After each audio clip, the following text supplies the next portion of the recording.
Saudara, kebenaran firman Tuhan adalah kebenaran yang memerdekakan. Sebab firman Tuhan adalah roh dan kehidupan.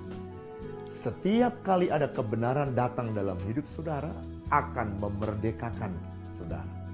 Oleh karena itu, ikuti setiap kebenaran dan bukan hanya mendengar, tapi saudara harus melakukannya, maka saudara akan melihat kemerdekaan, kebahagiaan, dan kesuksesan menyertai hidup saudara, karir saudara, pekerjaan saudara, dan juga pelayanan saudara.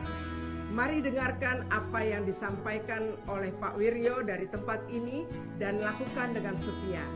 Bapak Ibu Saudara akan berbahagia. Tuhan Yesus memberkati.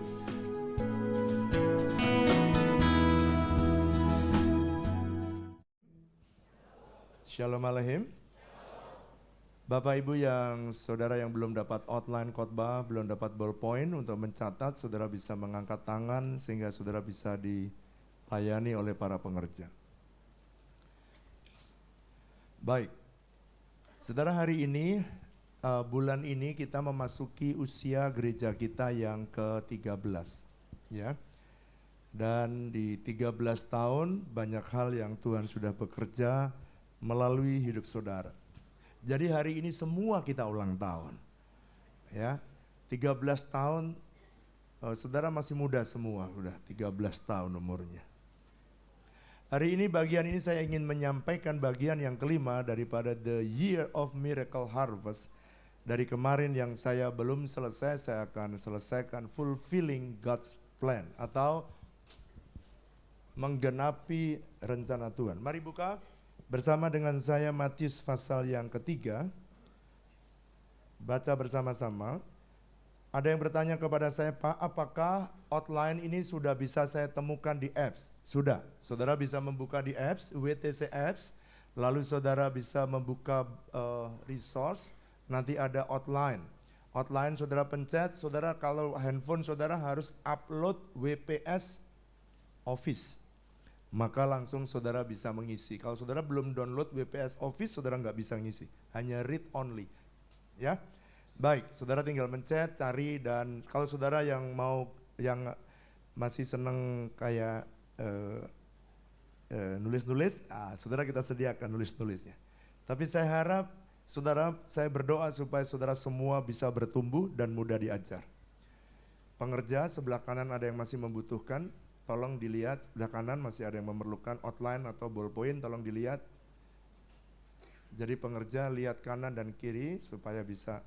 Dan di belakang saya minta disediakan kursi lebih supaya yang datang terlambat mereka tidak ke depan tapi di belakang. Baik, mari buka bersama dengan saya Matius pasal 3 ayat yang ke-13, baca berganti-gantian dengan saya. Yesus dibaptis Yohanes. Ayat 13 saya baca, saudara 14 bacalah dengan suara yang keras. 1, 2, 3. Saya dulu 13, maaf. Maka datanglah Yesus dari Galilea ke Yordan kepada Yohanes untuk dibaptis olehnya.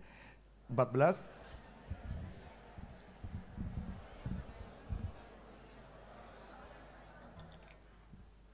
Ayat yang ke-15. Lalu Yesus menjawab katanya kepadanya, biarlah hal itu terjadi, karena demikianlah sepatutnya kita menggenapkan seluruh kehendak Allah. Dan Yohanes pun menurutinya.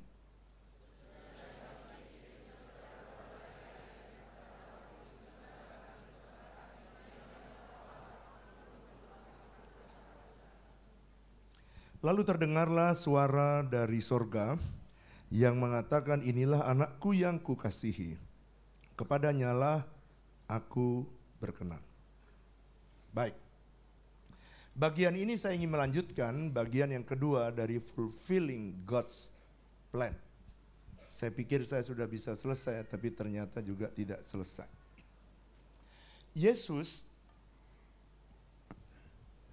yang tidak berdosa, dia harus mau dibaptis oleh karena Yesus adalah pola atau pattern dari kita orang percaya. Supaya Yesus ini bisa diikuti oleh semua orang percaya. Monitor saya dibetulin, suaranya mendem. Sehingga dia waktu datang kepada Yohanes, dia berkata gini, baptislah aku supaya aku bisa menggenapkan seluruh kehendak Allah. Dalam setiap fase kehidupan, tadi yang dicontohkan Yesus adalah fase baptisan. Ada banyak keputusan-keputusan yang penting yang harus diambil dengan benar. Dan ketika saudara mengambil keputusan dengan benar, maka saudara sedang menggenapi kehendak Allah. Jadi saudara, kalau saudara dan saya mengambil keputusan dengan benar, maka saudara sedang menggenapi rencana Tuhan. Jadi kalau begitu Pak, ada keputusan-keputusan yang harus saya ambil dalam kehidupan ini. Iya, ada minimal ada 6 keputusan yang saudara ambil harus benar. Nomor 1, keputusan untuk menerima Tuhan Yesus. Anda harus benar. Dan saudara sudah mengambil keputusan itu, sebab ini menentukan sorga dan neraka. Saudara sudah ambil. Tapi yang kedua, saudara memilih pasangan hidup juga akan membuat sorga dan neraka ada dalam keluarga kita. Saudara bisa jauh dari Tuhan karena salah memilih pasangan. Ada enggak orang yang salah pasangan lalu kemudian jauh dari Tuhan? Ada apa tidak? Ada. Jadi kita mesti minta Tuhan menuntun kita. Saya ini pada waktu saya mahasiswa, saya ini punya fans cukup banyak. Bener kok, cie lagi. Benar-benar sih, benar. Tapi dia juga bukan tipe saya sesungguhnya. Saya punya fans 17. Cewek semua ya Pak ya? Iya, cewek semua. Dan mereka datang karena mereka pengen diajari matematika, fisika, begitu ya. Dan mereka dekat sekali. Jadi kalau saya mau kuliah, bangku disediakan oleh dia. Dari 17 itu bahkan ada beberapa yang sudah menyatakan cintanya kepada saya. GR banget. Tetapi saudara, waktu saya berdoa, tidak ada satupun ternyata dari mereka.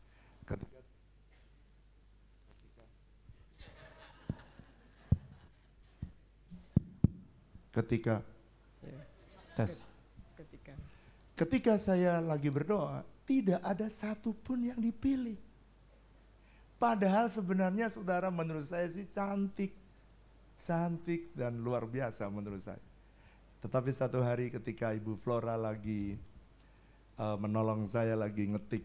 Saya ngetik pakai jari 11.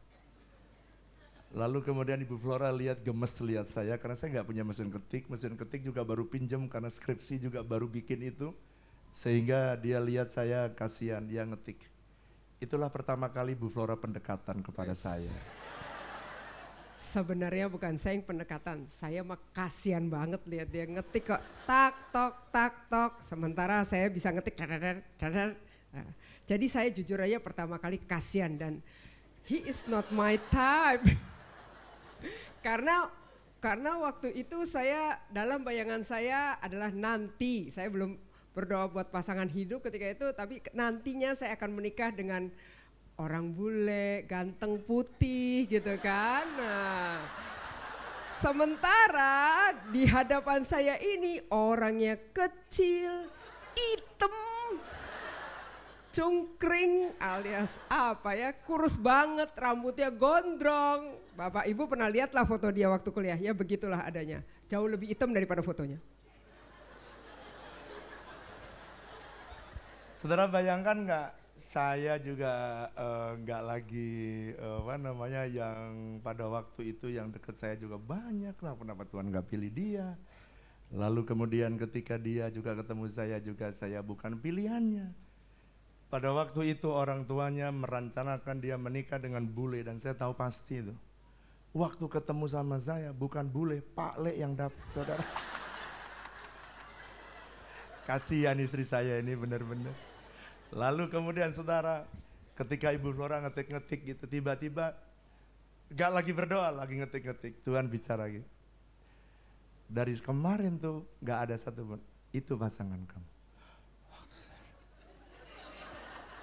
Wah, saya kemudian mulai saudara pasang dan kemudian saya ambil waktu, zaman sekarang namanya nembak ya. Saya mencari waktu menembak yang terbaik dengan special gun dan special time, special place dan special moment. Mencari tempat yang terbaik. Tapi waktu saya tembak, di jawabannya ternyata Saya mengelak dan saya tolak dia. saya ditolak saudara. Tapi ketika ditolak pertama saya maju lagi, saya bilang, saya mengasihi kamu dan saya sudah berdoa buat kamu. Ternyata jawabannya adalah, Saya tetap mengelak dan saya tolak dia sampai 8 kali. saudara saya tanya saudara, kalau saudara jadi saya kira-kira masih terus apa enggak? Lanjut. Masih ada juga yang lanjut. Saya waktu 3 kali ditolak, saya mau mundur dan saya nyanyi lagu wajib saya. Maju tak gentar, membela yang benar. Saudara saya nyanyi itu pulang ditolak sampai 8 kali. Dan ketika 8 kali, saya akhirnya menemukan bahwa Ibu Flora adalah pasangan hidup yang Tuhan berikan. Dan hari ini saya boleh menemukan saudara ada banyak emas-emas, diamond-diamond yang dahulu tidak saya temukan dalam hidupnya. Saya menemukan emas, salah satunya Mas Wiryo di hatinya. Saya menemukan banyak diamond-diamond. Saya bersyukur saya dituntun Tuhan untuk menentukan pasangan hidup. Seandainya saya mengikuti keinginan saya sendiri dan membuat keputusan yang tidak sesuai, yang tidak tepat, maka saya akan keluar daripada tujuan Tuhan. Dan kalau hari ini saya menemukan Mas Wiryo sebagai pasangan saya, hari ini saya menemukan emas-emasnya. Yang pertama Mas Wiryo, kemudian emas yang lain, dan banyak hal yang Tuhan ubah hidup saya melalui dia, dan saya bersyukur karena kita bisa berjalan bersama menggenapi rencana Tuhan dalam hidup kita. Jadi kalau begitu menemukan pasangan hidup bagian yang penting. Dan saya kalau raba sekarang dari 17 itu belum tentu mau jalan hidup seperti yang saya jalanin untuk saya mentaati Tuhan. Tapi bersyukur saya ketemu dengan Ibu Flora yang hari ini mau saya ajak naik roller coaster, mengiring Tuhan, naik dan turun, up and down untuk berjalan bersama-sama dengan Tuhan. Tepuk tangan yang meriah buat Allah kita. Keputusan ketiga yang penting adalah pekerjaan apa, bisnis apa yang saudara kerjakan. Ada bisnis yang menjauhkan seseorang dari Tuhan, ada yang bisnis mendekatkan diri kepada Tuhan. Lewat bisnis saudara-saudara bergantung kepada Tuhan, ada. Lewat kesulitan-kesulitan dalam bisnis saudara justru makin mendekat kepada Tuhan. Yang keempat, keputusan kota di mana saudara dipilihkan oleh Tuhan. Anda memang gak bisa memilih, tapi ada orang yang dipilihkan Tuhan dan dia tidak mau berangkat kemana dia harus berangkat. Saya juga tidak pernah memilih, saudara pernah tahu itu, saya pengennya Bogor atau Jakarta, tapi Tuhan pilih Tangerang. Kenapa kota penting? Karena kata destination itu berasal dari kata destiny plus nation. Jadi dengan kata lain, destiny saudara akan dikawinkan dengan kota di mana saudara akan stay bersama-sama. Tinggal di mana saudara, itu menentukan. Yang kelima adalah keputusan untuk memilih gereja di mana saudara bisa bertumbuh. Saya dulu, makanya saya tahu saya bisa nasihati saudara sebab saya dulu anggota GKJJ, Gereja Kristen. Nah itu yang bisa jawab, itu yang pernah ngalami punya pengalaman itu. Saya mulai keliling dari gereja ke gereja dan akhirnya saya memilih kalau saya pengen bertumbuh, untuk saya bisa menggenapi rencana Tuhan, saya harus menetapkan untuk ditanam di dalam gereja lokal supaya saya bertumbuh.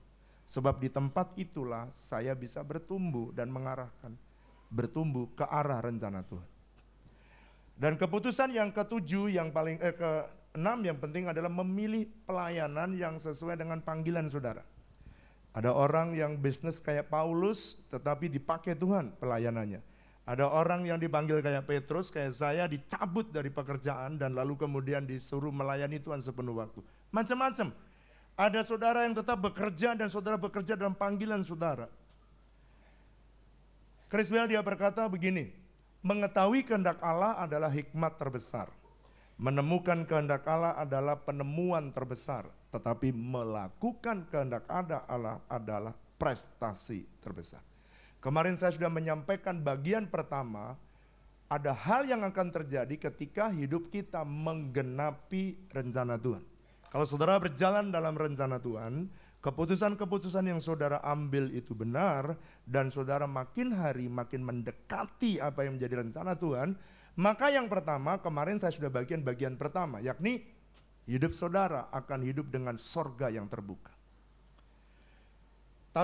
Apa artinya hidup dengan sorga terbuka? Mungkin ada saudara yang tidak mengikuti pada bagian yang pertama kemarin. Hidup dengan sorga terbuka artinya saudara mengalami pengalaman-pengalaman supranatural.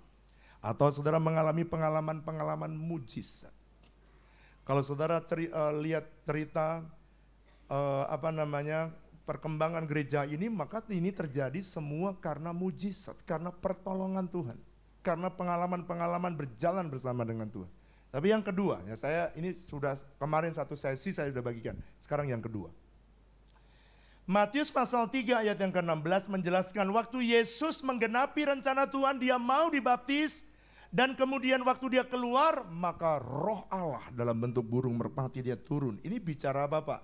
Roh Allah mulai memenuhi hidup Yesus. Dan Yesus yang penuh dengan Roh Kudus, itu adalah manifestasi setiap saudara yang menggenapi rencana Tuhan, saudara juga akan mengalami dipenuhi Roh Kudus setiap hari. Jadi pertanyaannya sekarang, banyak orang, ini saya mau cerita terlebih dahulu. Pak, pengalaman saya dipenuhi Roh Kudus kapan? Waktu saudara dan saya dibaptis oleh Roh Kudus. Waktu saudara dibaptis dengan Roh Kudus, saudara berdoa dalam bahasa roh dengan tanda awal bahasa roh, hurrabasantikorolopasataka. Saudara mulai berdoa dalam bahasa roh. Waktu saudara berdoa dalam bahasa roh, itu saudara punya bahasa Bapa. Bahasa yang tidak dikenal oleh setan, bahasa yang tidak dikenal oleh diri saudara sendiri, tapi saudara berdoa dengan pertolongan roh kepada Bapa. Sehingga doa dalam bahasa roh selalu berkenan di hati Bapa, selalu. Dia selalu berkenan, kenapa selalu berkenan? Karena oleh dorongan roh. Nah, tetapi dalam pengalaman hidup kita, dalam mengambil keputusan kadang-kadang saudara melenceng dari rencana Tuhan. Sehingga kadang-kadang saudara pengalaman baptisan Roh Kudus teman sekali. Tapi pengalaman untuk saudara dipenuhi Roh Kudus harus berulang kali. Tetapi ada jaminan, ini yang saya dapat dari Tuhan. Ketika saudara berjalan melangkah selaras dengan keinginan Tuhan, sekalipun ngeri-ngeri sedap, tapi saudara akan punya pengalaman, yakni pengalaman yang dipenuhi oleh Roh Kudus setiap hari. Mari bilang sama saya, kalau saya, yang keras kalau saya, berjalan dalam rencana Tuhan, hidup saya selalu dipenuhi Roh Kudus setiap hari. Pak, apa implikasinya kalau saya dipenuhi Roh Kudus setiap hari? Nomor satu, saudara akan mudah mendengar suara Tuhan. Saudara akan mudah mendengar arahan Tuhan. Saudara akan mudah mendengar arahan sorga. Sorga bisa mengarahkan saudara dan saudara mudah mengikutinya. Itu karena apa? Karena saudara dipenuhi Roh Kudus. Kalau Roh Kudus memenuhi hidup saudara, saudara mudah mendengarkan arahan yang datang dari sorga. Saudara, tadi saya cerita bagaimana saya memilih pasangan. Dulu saya cerita bagaimana saya keluar dari kerjaan. Ada orang berkata, kok mungkin Pak bisa mau keluar dari pekerjaan? Ya karena belajar, mudah diarahkan mendengar arahan dari sorga.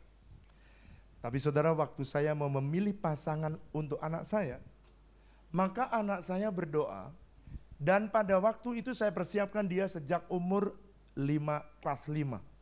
Waktu kelas 5 saya sudah ajari 5 batu uji untuk mendapatkan pasangan hidup. Anak saya 5 tahun. Dia cerita hari-hari ini, dia bilang ini, Papa, aneh ya 5 tahun, kelas 5. Papa sudah ngajarin 5 batu uji. Dan dia belajar, waktu dia pada waktunya dia mulai memasuki pacaran, dia mulai berdoa. Dia berdoa puasa selama 1 tahun. Saya tanya gini, waktu dia 6 bulan puasa, saya tanya, nak, pergumulan apa, sebesar apa sampai kamu berpuasa berbulan-bulan? Bulan yang ke-7 dia jawab sama saya, Pak gini loh Pak, saya ini lagi bergumul. Saya mau puasa 1 tahun untuk menjawab cowok-cowok yang menyatakan kepada saya. Ada 5 cowok yang mendekati dia. Lalu dia harus memutuskan 1. Makanya dia puasa. Saya tanya, kenapa sampai 1 tahun? Ya papa kan ditolak mama kan 8 bulan kan. Jadi saya pengen melebihi mama. 1 tahun. Dalam hati saya, kayaknya dulu mama gak pernah puasa 1 tahun. Nah. Dia cuma menolak papa aja terus. Kenapa kamu mesti harus puasa? Dia bilang gini, sebab saya pengen mengambil keputusan dengan benar. Lalu di bulan yang ke-7 atau bulan yang ke-8 saya tidak tahu. Ketika saya ada di tanah Israel lagi memimpin rombongan, tiba-tiba Tuhan memberitahu lewat 2 kali mimpi siapa pasangan yang sesungguhnya anak saya. Jadi saya pulang dari Israel, saya tanya anak saya bulan ke-8 apa 9 saya lupa. Nak, kamu sudah jawab apa belum? Saya sudah dapat Pak, tapi belum saya jawab. Saya jawab gini, saya tanya gini, dari 5 itu, mana yang kamu pilih? Lalu dia bilang, ini Pak pilihan saya. Saya langsung bilang, cepet nak, jangan lama-lama. Kamu cepet jawab. Kenapa Pak? Iya kalau kalau dia nunggu sabar kayak papa nunggu mamahmu. Kalau dia nggak sabar, dia bisa guide wanita lain. Karena yang wanita bukan hanya kamu. Oh gitu Pak, tunggulah Pak sampai setahun puasa saya.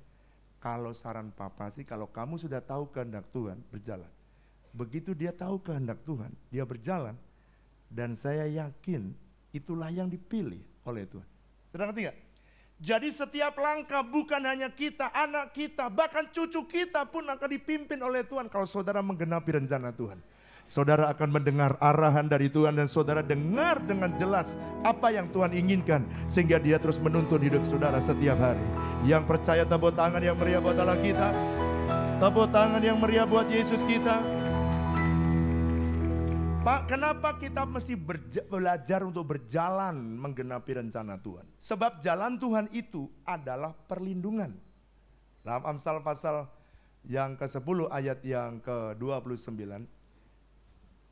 Jalan Tuhan itu perlindungan. Jadi kalau saudara berjalan mengikuti Tuhan, itu dijagai.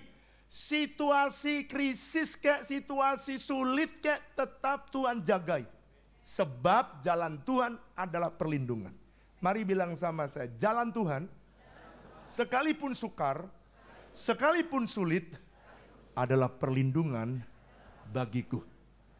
Jadi kalau orang fasik sebaliknya, kebinasaan, jalan Tuhan itu kebinasaan, sulit bagi dia karena dia tidak mau hidup mengikuti rencana Tuhan. Nah, itu bagian pertama. Jadi saudara mendengar arahan surga. Kedua, saudara akan mudah menolak dosa. Pak, kenapa kalau orang dipenuhi Roh Kudus kok mudah menolak dosa? Saudara kalau pengen keluargamu tahan kuat. Sekarang saya sudah menikah 29 memasuki ke 30. Saya melihat, dulu orang lain berkata, saya pikir menikah itu enak. Tapi setelah saya menikah, ternyata menikah itu sangat enak. Saya menolong supaya yang ragu-ragu menikah, cepatlah menikah. Karena menikah ternyata, kok ada yang ketawa, ada yang ngomongnya. Ternyata menikah itu, kok kayaknya ada yang tidak enak kayaknya. Bagaimana kalau ngomong menikah itu, bareng-bareng menikah itu, saya pikir enak. Ternyata setelah menikah, enak tenang. Amin apa amin? Pak, pertanyaannya kenapa kok ada orang mudah menolak dosa, yang satu bergumul dengan dosa terus menerus? Kenapa? Kenapa ada orang yang menolak dosa begitu mudah, ada orang yang sulit sekali meninggalkan dosa? Alasannya ini saudara, Kalau saudara berjalan bersama dengan Tuhan, mengikuti tuntunan Roh Kudus itu akan selalu bertentangan keinginannya dengan keinginan daging saudara. Jadi kalau saudara mengiring Tuhan, otomatis saudara mudah meninggalkan dosa. Mari bilang sama saya, setiap kali, yang keras, setiap kali saya berjalan dengan Roh Kudus, saya mudah otomatis meninggalkan dosa. Jadi di gereja ini saya ajak saudara untuk apa? Untuk berjalan dalam rencana Tuhan. Sebab saya lihat Yesus ketika dia dicobai, dia 3 kali diiming-imingin dan pencobaannya begitu hebat. Orang bisa jatuh loh, orang bisa jatuh. 3 pencobaan, semua dibutuhkan manusia. Aku diperlihatkan semua yang ada di dalam dunia ini. Dan begitu kemegahannya. Dan ketika diberikan, dia bilang gini saudara. Semuanya akan kuberikan. Wow. Kalau orang sekarang kira-kira tuh langsung cecaknya ke orang. Semuanya. Syaratnya, kalau kamu menyembah. Yesus berani menolak dengan jelas. Karena apa? Dia dipenuhi Roh Kudus. Saya berdoa supaya umat Tuhan di tempat ini, saudara mudah untuk menolak dosa. Billy Graham, hamba Tuhan yang umurnya sudah cukup lanjut dan saya respect dengan beliau. Dia berkata begini, kehidupan yang sudah dijamah oleh Roh Kudus tidak akan ada toleransi terhadap dosa. Billy Graham kenapa begitu? Karena dia mengalami sudah 90 tahun dia hidup bersama dengan Tuhan. Yang ketiga, jadi bagian yang kedua atau 2C ya. Kalau orang itu dipenuhi Roh Kudus, saudara yang ketiga adalah mudah mengerti firman Tuhan. Karena Roh Kudus yang membuat Anda mengerti maksud firman itu. Kenapa Pak? Karena dalam 2 Petrus pasal yang pertama ayat 20-21 dikatakan gini, sebab tidak ada satu nubuatan yang dihasilkan oleh kehendak manusia.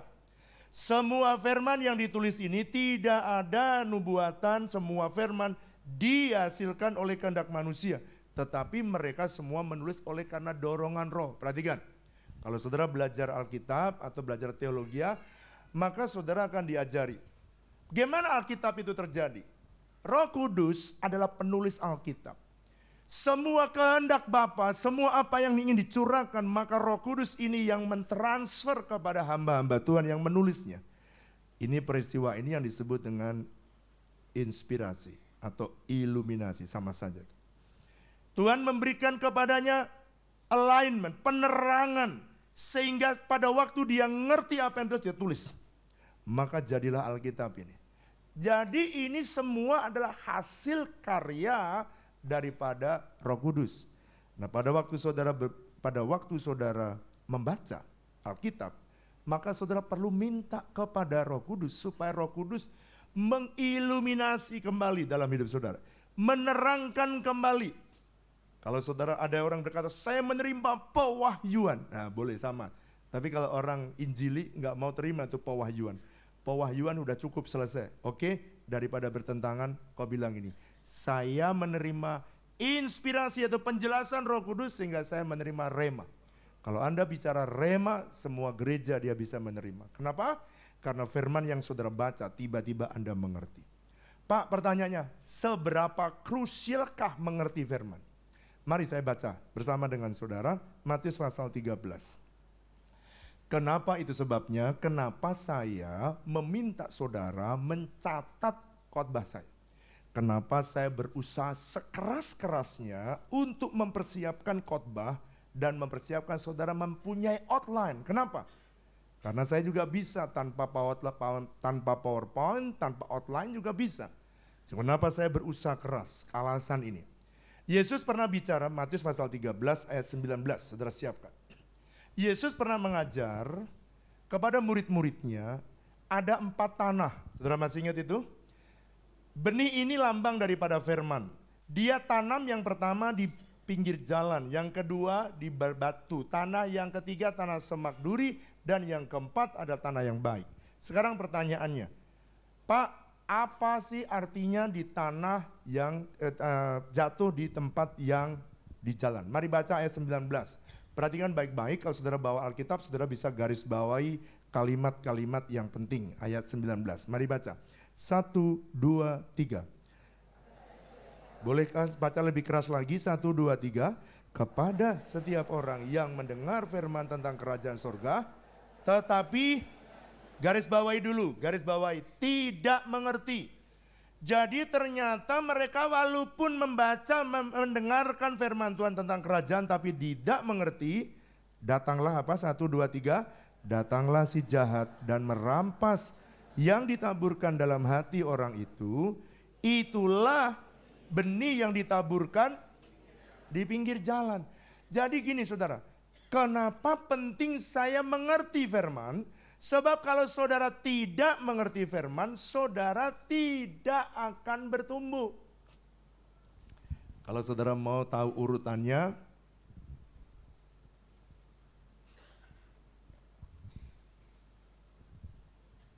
kira-kira seperti ini. Kalau saudara membaca firman, lalu saudara mengerti, maka saudara waktu mengerti, saudara itu tahu mana yang salah dan mana yang benar.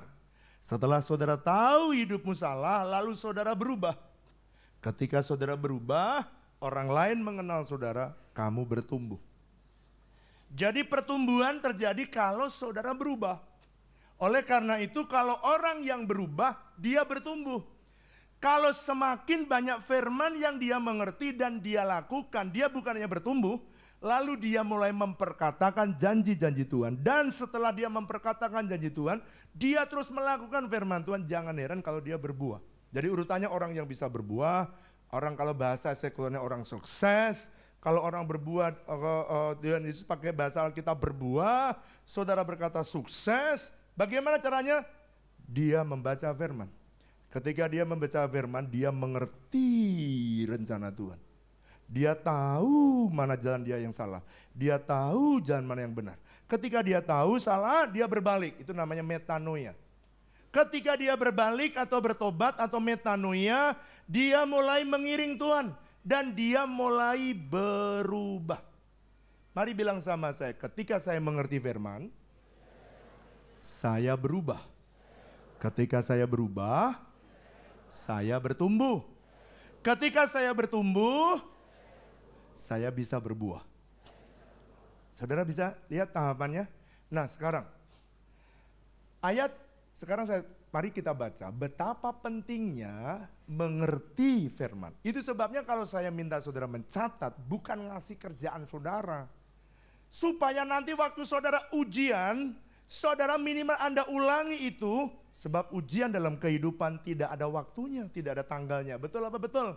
Kalau ujian sekolah mah ada ujian ya nak. Iya, bahannya ini sampai ini. Kalau Tuhan ujian kehidupan tak pernah dikasih tanggal. Tiba-tiba pelang. Saya berikan prinsip-prinsip firman. Dan kalau Anda dan saya jalanin, Tuhan garansi hidupmu lulus ujian. Apapun ujian itu. Dan saya berdoa supaya Anda menjadi orang yang kuat, yang kokoh. Seperti orang yang membangun hidupnya di atas batu karang yang teguh. Ayat yang ke-23 sekarang baca. 13 Matius ayat 23. Crucial, penting sekali. Jadi kalau Anda tidak mengerti, nggak mungkin bertumbuh. Kata lihat, siapa yang sukses, siapa yang berbuah, siapa yang berhasil. Lihat ayat yang ke-23. Mari baca dengan keras, ayat 23, sudah? 1, 2, 3. Yang ditaburkan di tanah yang baik, ialah orang yang mendengar firman itu dan apa? Garis bawahi. Jadi ternyata mereka yang berbuah adalah orang yang apa saudara? Yang jelas, mengerti, garis bawahi. Dia yang mengerti firman, karena itu mari baca dengan keras, 1, 2, 3. Dan karena itu ia berbuah. Yang keras, ada yang 100 kali lipat, ada jumlah yang. Jadi saudara, kalau saudara dan saya mengerti firman dan Anda lakukan, saudara berhasil. Bahasa Alkitab berbuah, bahasa sekuler berhasil, sukses, sama. Jadi sekarang lihat, Jadi saudara perhatikan lihat, dan nulis, lihat saya ke depan. Firman Tuhan ini adalah hukum-hukum. Sama seperti saudara, hukum Arkimedes berlaku untuk peristiwa-peristiwa Arkimedes. Hukum Paskal untuk Paskal. Kalau hukum teori Pitagoras hanya untuk mengukur pada area hukum-hukum itu. Mengukur luas segitiga, menggunakan hukum Pitagoras, itu pun kalau masih ingat. Setiap hukum punya wilayah sendiri. Sama firman Tuhan punya, setiap hukum punya wilayah sendiri. Dan perhatikan, Tuhan itu memegang firman-Nya. He has magnified His word above all His name. Dalam bahasa Indonesianya kurang jelas. Saya udah baca terjemahan 7 bahasa dan 7 terjemahan, dan bahasa aslinya itu mirip dalam bahasa Inggris. For though you have magnified your word above all your name. Artinya Tuhan itu begitu menjaga firman-Nya, begitu dia menepati firman-Nya, lebih daripada dia menjaga namanya. Artinya kalau saudara memegang firman Tuhan, mempercayainya dan melakukannya, saudara dijamin berhasil.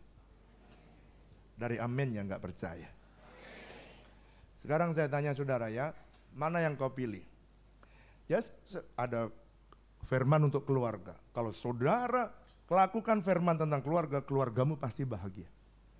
Ada firman tentang kesehatan dan hukum-hukum kesehatan.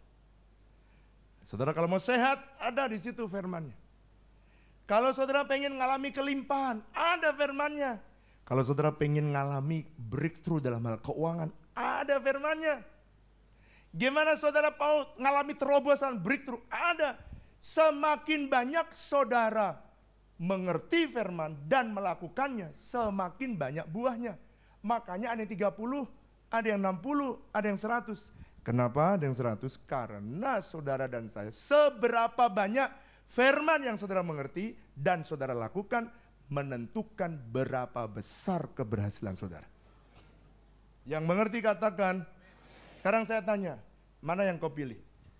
Kaya, sakit-sakitan, atau miskin tapi sehat walafiat? Regu A, kaya dan sehat. Regu B, regu C, regu D.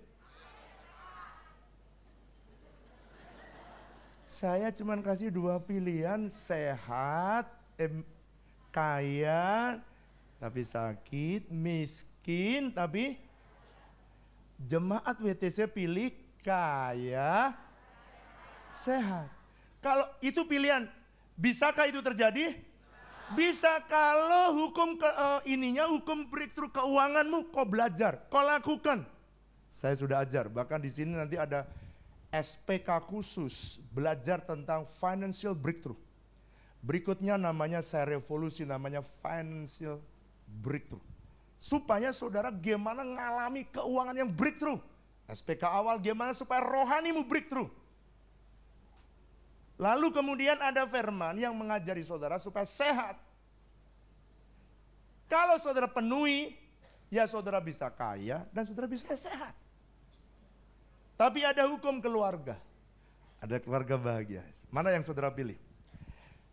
Kaya, sehat, rumah tangga berantakan. Atau miskin, sehat, keluarga baik.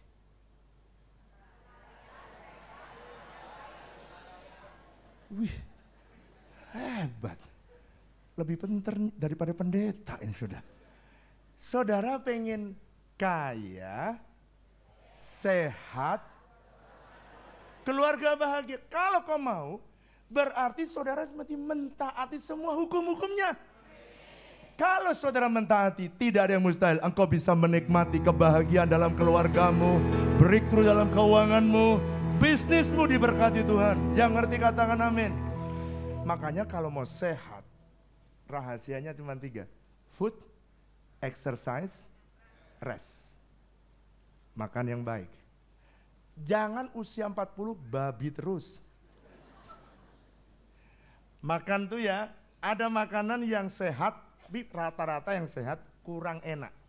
Yang makanan yang enak kurang sehat. Jemaat WTC suka yang makanan yang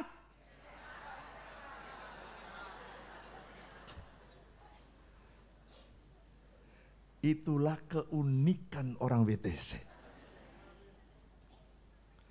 Dahsyat. Luar biasa. Saya berdoa supaya pilihanmu, sekarang saya tanya saudara, kalau saudara milih sehat, tapi kelakuanmu tak pernah menjurus ke sehat, makan sembarangan, tak pernah olahraga, tak pernah istirahat gak pernah cukup, pokoknya kejar uang, time is money. Salah, time is time, money is money. Kalau saudara kehilangan uang, saudara bisa dapat. Kehilangan waktu, saudara nggak bisa kembali. Jadi kalau saudara pengen kembali sehat, benahi hukum-hukum kesehatan. Anda pengen ngalami keluargamu pulih, benahi hukum-hukum keluarga. Prinsipnya semua hukum punya kekuatan di area di mana firman itu ditulis. Nah, saya ingin salah satu dari antara saudara bersaksi. Karena kalau saudara dengerin saya mengikuti Roh Kudus, saudara kan udah dengar kesaksian saya. Saya pengen Pak Reza dan Ibu boleh naik ke depan, menceritakan gimana dia berjalan bersama dengan Tuhan dan mengikuti arahan Tuhan dan melihat pertolongan Tuhan. Shalom Bapak dan Ibu sekalian.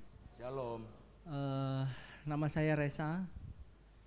Di sebelah saya ini istri saya Maira namanya.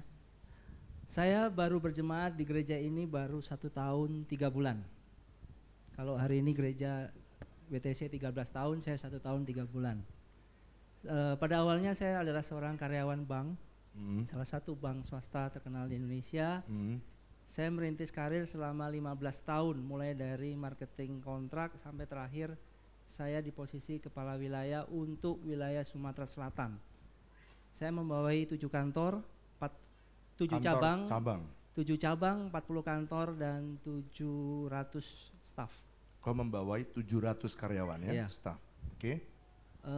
Saya berkarir berpindah-pindah tempat, Surabaya dan Pasar, Jakarta, Ternate sampai Papua, dan terakhir Bangka Belitung, Lampung.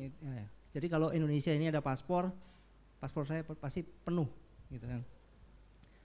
Tapi dalam perjalanan karir saya, Tuhan punya kehendak lain di tahun 2015 akhir, tepatnya di Oktober. Pada saat itu Tuhan mengizinkan sesuatu tekanan yang berat yang saya bisa alami, yang saya belum pernah alami selama 15 tahun saya berkarir.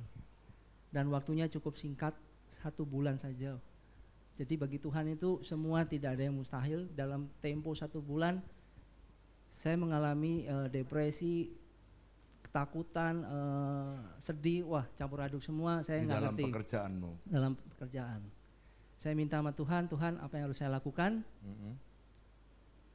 Tuhan jawab di satu kebaktian sore jam 6 kami datang. Yang aneh adalah Tuhan itu menuntun kami itu melalui ibadah.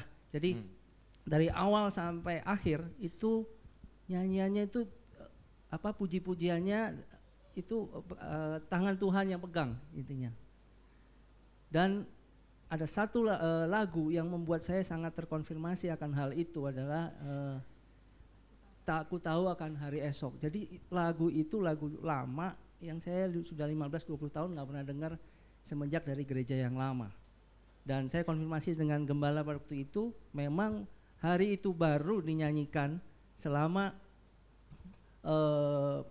Pak Gembala itu melayani di gereja itu, dan baru jam 6 sore itu. Jadi saya confirm bahwa saya harus jalan. Dan pada saat saya memutuskan itu, orang mengira saya, Reza kamu gila, nekat, kok nggak pikir-pikir gitu. Karena saya punya anak 3 dan saya nggak tahu harus kemana. Jadi kamu memutuskan akhirnya keluar. karena kamu yakini bahwa Tuhan mengarahkan untuk kamu keluar. Ya, Apakah kamu sudah punya rancangan pekerjaan yang lain pada waktu kamu keluar? belum. Karena selama saya pindah, setiap 2-3 tahun sekali atau 6 bulan saya bisa pindah. Jadi saya nggak pernah bisa memikir di kota mana saya akan berada nantinya. Terus apa yang saya akan lakukan setelah saya nggak bekerja lagi. Dan itu masa-masa yang berat buat kita. Tangerang ini sebenarnya bukan pilihan kita. Jadi pilihan pertama itu adalah Jakarta. Denpasar itu dari home base saya, dan Sukabumi itu adalah kota kelahiran istri saya. Tapi di waktu akhir pada saat kami di airport atau sebelumnya, 1 hari sebelumnya, sebelum kami berangkat, Tuhan memberi kami tempat tinggal melalui teman baik istri saya yang tiba-tiba waktu itu telepon. Jadi tempat tinggal itu adalah di Gading Serpong. Jadi kami tidak tahu harus kemana, hanya ke Gading Serpong. Terus setelah kami tinggal di situ berapa waktu, firm bahwa di situ kami bisa beradaptasi. Singkat cerita, kami dituntun oleh gembala kami yang di Palembang untuk masuk di WTC ini. Di hari itu saya ketemu dengan Pak Yusak dan langsung Pak Wiryo pada hari itu. Dan semenjak itu kami mulai beribadah di WTC ini. Kami mulai mengikuti pelayanan dan ikutin carousel. Ya, kami banyak mendapat rema-rema dari Tuhan yang saya pikir itu tujuannya untuk ke saya, tapi melalui Pak Wiryo ataupun gembala yang lain yang berkhotbah di sini. Berapa lama kamu keluar lalu kamu belum punya pekerjaan dan kamu mengalami struggle? Berapa lama sampai kamu ditolong Tuhan? Kurang lebih 6 bulan Bapak dan Ibu sekalian. 6 bulan? 6 bulan. Gak kerja, Ya. gak ada penghasilan, Gak ada penghasilan dan anakmu 3. anak 3. Saya masih mencari pola apa yang harus saya lakukan, apakah bekerja di satu perusahaan ataukah kami harus merintis. Dan masih bisa makan? Masih, puji Tuhan. Masih. Di Terus? bulan Januari, 2 bulan setelah saya beribadah di sini, Pak Wiryo ada berkhotbah mengenai buah sulung. Di situ saya baru tahu apa itu buah sulung, dan kami berdua memutuskan, oke, kita jalani karena kita mau taat. Dan yang membuat saya bingung, waktu Januari itu kan saya nggak ada penghasilan, tapi saya beri aja buah sulungnya. Dari mana? Dari gaji saya terakhir 2 bulan sebelumnya. Coba saudara perhatikan ya. Dia di tengah tidak punya kerjaan, lalu kemudian dia di tengah harus mencari apa yang harus dikerjakan. Ketika itu dia dengar, memang pada waktu saya tidak tahu bahwa ternyata firman itu nancep di hati dia. Dan dia mulai melakukan bukan dari hasil kerja dia pada saat itu, tapi dari hasil gaji dia terakhir. Ini menurut saya satu langkah yang is not easy. Kenapa itu kamu lakukan? Ya, saya percaya bahwa karir saya selama 15 tahun itu juga tentunya bukan karena kehebatan dan kepintaran saya, tapi semua karena kasih karunia Tuhan. Jadi kalau saya memang merasa bahwa itu adalah suara Tuhan melalui Bapak Gembala, kenapa kita nggak jalanin aja?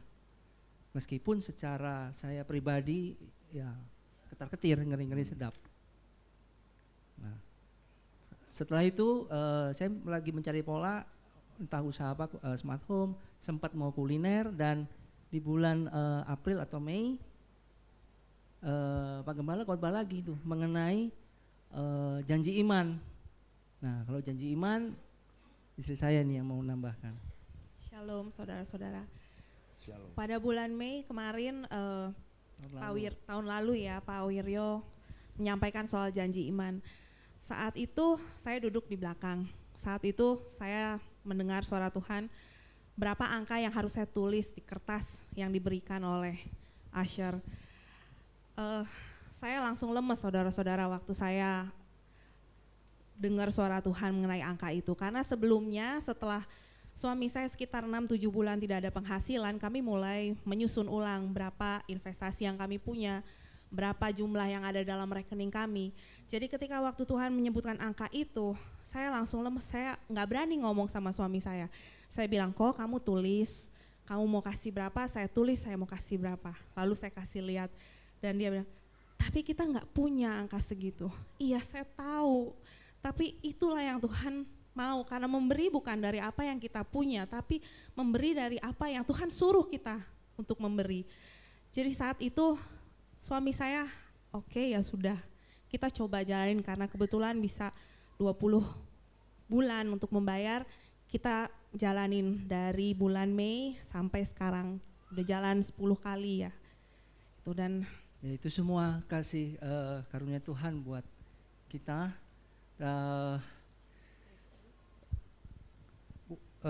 Tidak lama setelah itu Tuhan mulai tunjukkan bisnis pekerjaan apa yang kami bisa rintis. Jadi waktu itu kami mulai merintis usaha interior.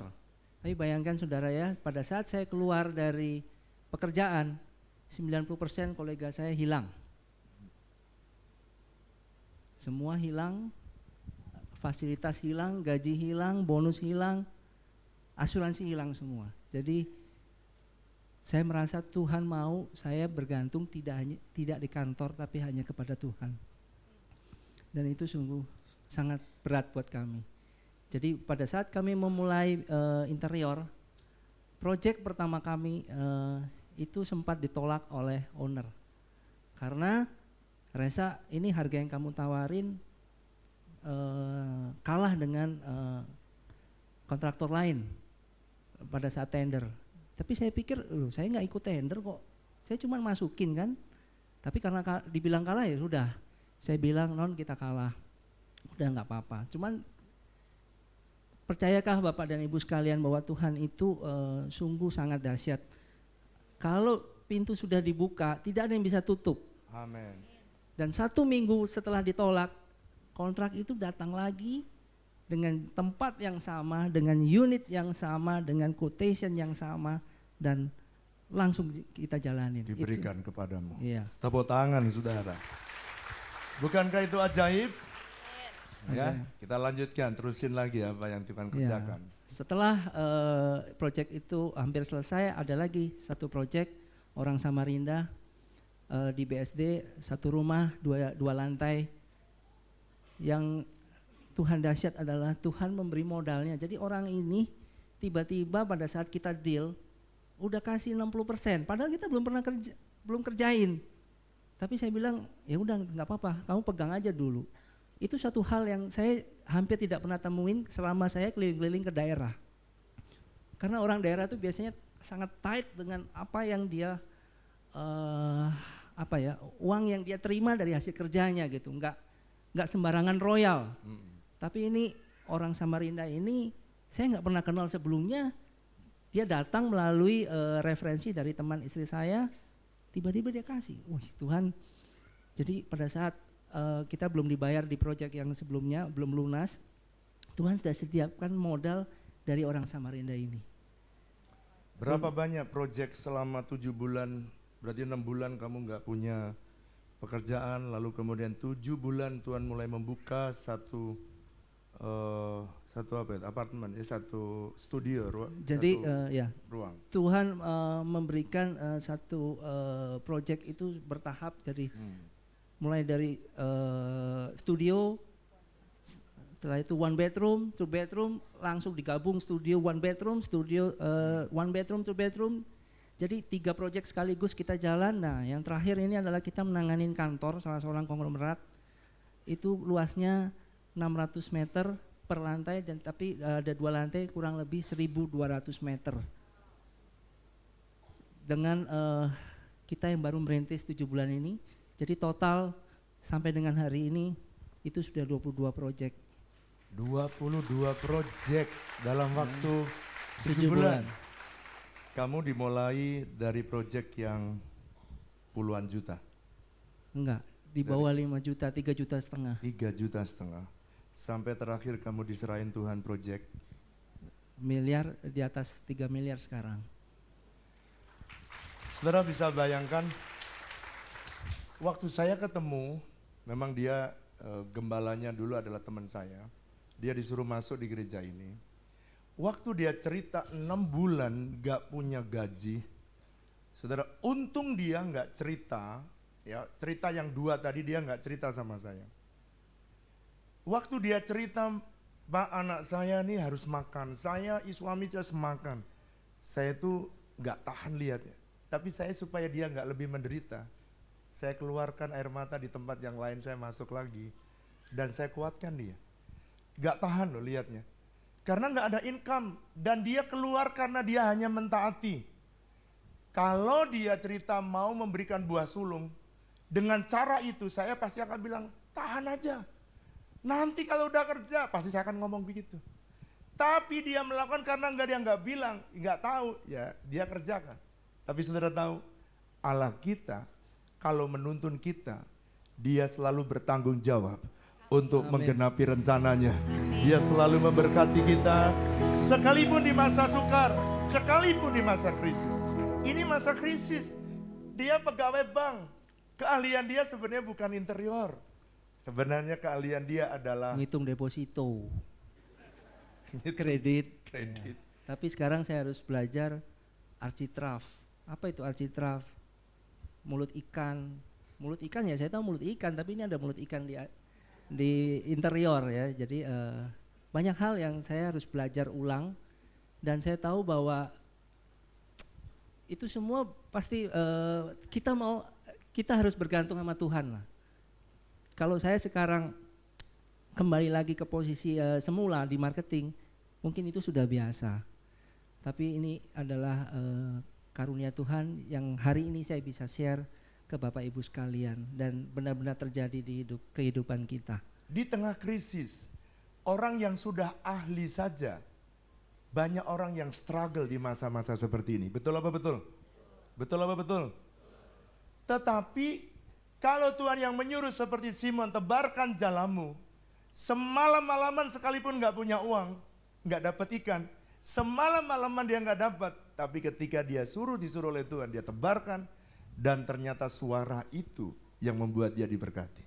Saya mau beritahu, ketaatan dia, mendengarkan arahan Roh Kudus, Tuhan bimbing dia untuk taat melakukannya, dan pada akhirnya ketika dia mentaati firman, maka Tuhan yang berjanji, dia Tuhan yang menepati janjinya. Dia membuka setiap proyek demi proyek demi proyek demi proyek. Saudara bisa bayangkan sebulan bisa 3-4 kali proyek dia dapatkan, 22 proyek. Saya tahu bukan karena dia bisa, bukan karena mereka mampu, tapi karena Allah kita, Tuhan yang hebat, Tuhan yang dahsyat, memberkati. Terima kasih. Kenapa kok saya minta saudara yang bersaksi? Sebab kalau saya bersaksi, saudara udah dengar cerita banyak perkara-perkara ajaib. Tetapi kalau saudara bersaksi, firman ini menjadi kenyataan, bukan untuk pendeta.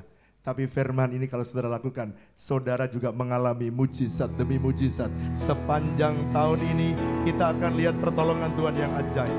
Yang mengerti katakan amin. Jadi kalau firman itu saudara lakukan, firman itu saudara mengerti lalu saudara lakukan, maka setiap area kehidupan saudara akan memperoleh kemenangan. Saudara sekarang lihat di mana area yang saudara lemah. Izinkan Roh Kudus membimbing saudara. Di mana area di mana saudara mengalami kekalahan? Keluargakah, keuangankah, kesehatankah, bisniskah, pekerjaankah? Izinkan dia membimbing saudara dan ajari dan saudara ngikut. Memang ikut Tuhan kadang-kadang kayak roller coaster. Saudara nggak ngerti bagaimana caranya Tuhan membimbing. Tapi yang pasti, pastikan firman Tuhan kayak seat belt kita. Mengamankan kita. Jalan Tuhan adalah perlindungan. Dan saudara akan aman berjalan bersama dengan Tuhan. Dan kalau dia menjamah hidup saudara, semuanya akan berubah. Jangan putus asa di tengah masa seperti ini. Ada tangan Tuhan yang bekerja dalam hidup kita. Mari kita datang sama Tuhan.